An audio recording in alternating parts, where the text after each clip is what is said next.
Ito'y kwento ng isang babae,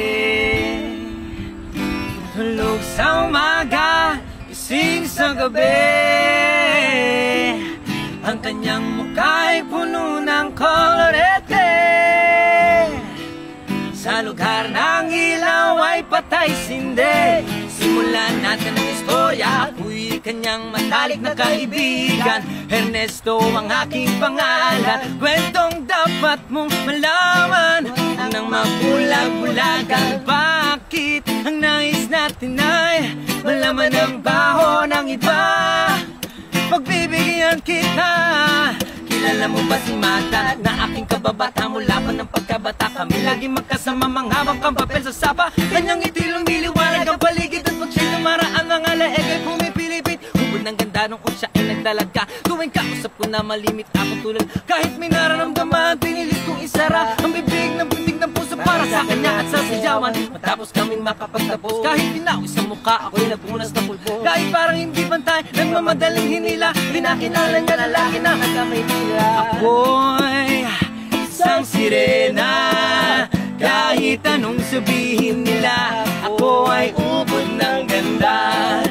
Ako'y isang sirena, kahit anong gawin nila. Bandera ko'y di tutumba, drum na may tubig ang sinisisi. Naglalakihang mga braso sa aking tumidigdig.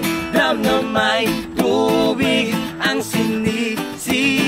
Sa patagalan ng paghinga sa akin kayo ay bibilib. Simula pa ng bata pa ako, halata mo na kapag naglalaro. Kaya parang lahat ay nalilito. Magaling sa Chinese, kartera at piko. Mga labi ko'y pulang-pula sa bubble gum na sinaba. Palakad-lakad sa harapan ng salamin, sinasabi sa sarili ano pa naman nila. Habang kumikindot ng bewang, mga hikaw na gumigewang. Gamit ang pulbos na binili kay Aling Beba, upang matakpan ang mga pasa sa mukha na galing sa aking ama. Sino ba nagtutuwas at kung ako'y nasisilayan? Naging nalalatay sa paglipas ng panahon. Hindi ko na mamalayan na imbes na tumigas ay tinalalo lumambot. Ang puso ko mapagmahal para hindi makapuno. Tayo po na nakaupo, subukan nyo namang tumayo. At baka matanaw, at baka matanaw ninyo at tunay na kalagayan ko.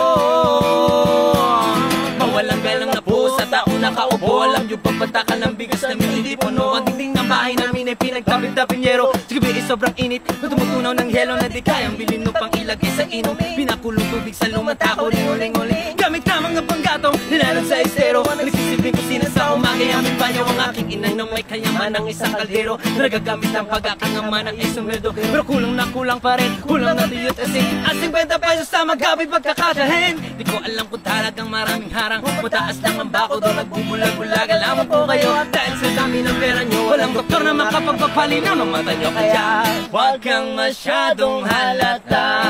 Bato-bato sa langit ang matamaan, huwag magalito.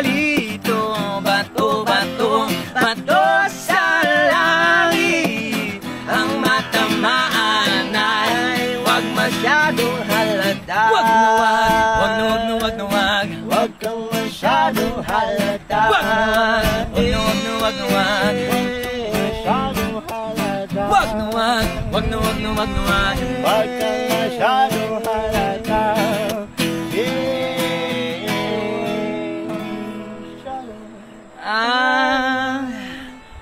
Hari ng tundo, hari ng tundo, baka mabansagan ka na. Hari ng tundo, hari ng tundo, hari ng tundo, baka mabansagan ka ng hari ng tundo.